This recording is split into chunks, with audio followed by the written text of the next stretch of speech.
Hi there, I'm Ryan Isles and I'm a graduate student at UBC in the Masters of Educational Technology program, and I want to take a quick moment to discuss what I view as the next chapter in online and blended learning, and that's the incorporation of interactive videos to enhance student learning, engagement, and retention. Now, I should preface that I'm currently finishing up my third year teaching at a local college here in Hamilton, Ontario, and all my courses are in a blended format of 2 hours in class, 1 hour online. So while I have taught elementary before, in this short video I just want to focus on my college teaching context. So first of all, I am a fan of blended learning. And while it still is in its infancy stages, primarily because most attempts at blending a course are a mere transference of lectures into go read this, go watch that, and that's the end of it. Not exactly the best use of time. So while all my courses I've taken through the MET program rely mostly on discussion boards and group projects, something I've implemented into my own teaching, most blended content is still asynchronous and is in a reflect response to this video or reading style. So where does interactive video or video primacy fit in? First off, I've played around creating mini lecture videos before for my online courses, and I must admit it's difficult to stay under the 5-minute time frame we all recognize as your breaking point of attention. So how do you translate the same quality with the aim of improvement that you would gain from, say, an hour lecture into an online hour learning activity? This is where I feel creating interactive learning videos for students and students creating them for their classmates will be a new force. Simple tools like Blubber allow you to insert trivia questions into videos to create and produce accountability and positive reinforcement for the viewer. Awesome. Now you factor in the ability to review videos multiple times to increase comprehension, another win, and it goes without saying, but your entire blended learning activity should not be solely interactive videos, but a combination of either student-led activities or opportunities for students to reflect and engage with the material with classmates.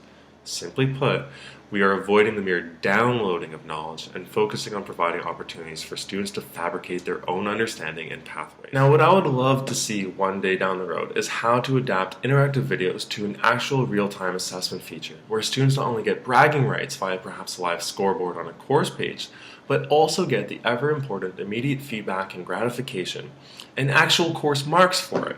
If students don't see the direct feedback or benefit from an activity, or it's not going to garner them any type of grade, then quite a few of them will just deem it not worth their time. Now, depending on your personal teaching context, this could even incorporate the use of badges to signify progress. However, from my experience, I've so far found adult learners are not quite as motivated by this to the same degree, which is why I propose the scoreboard or direct grade feedback option on learning outcomes. We could go on and on about trying to gamify learning, which in theory is fantastic, in reality harder than it looks. So my suggestion of interactive video primacy with integrated feedback and assessment value could be considered a form of gamification if you further include the unlocking features, such as accomplish this to move to the next task and so forth once you've mastered it. This provides appropriate increments of achievable challenges for students, and their progress is visually noted.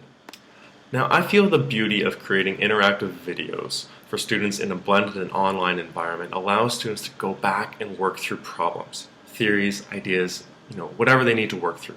The important issue at stake is the level and frequency of student engagement. And if there is too much waiting time to respond or interact, then they're less likely to stay motivated. Consider for a moment just how many video games now are more cinematic movie experiences rather than playtime, something I personally get really frustrated with, and why perhaps gamers continually put more hours into multiplayer rounds than single-player missions. Replay value gives students a chance to master and improve upon their understanding, rather than a one-shot do-or-die test situation.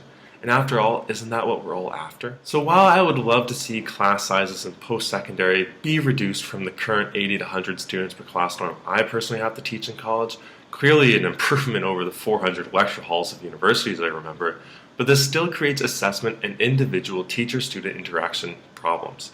By spending time upfront creating authentic and valuable learning opportunities through interactive videos, students will have increased opportunity to work through curriculum and test their knowledge in real time.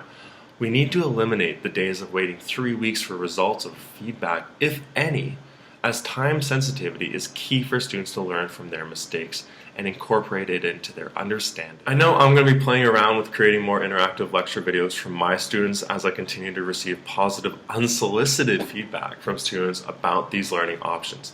I hope this has inspired you to consider these concepts in a new light related to your own personal teaching context. Thanks for watching.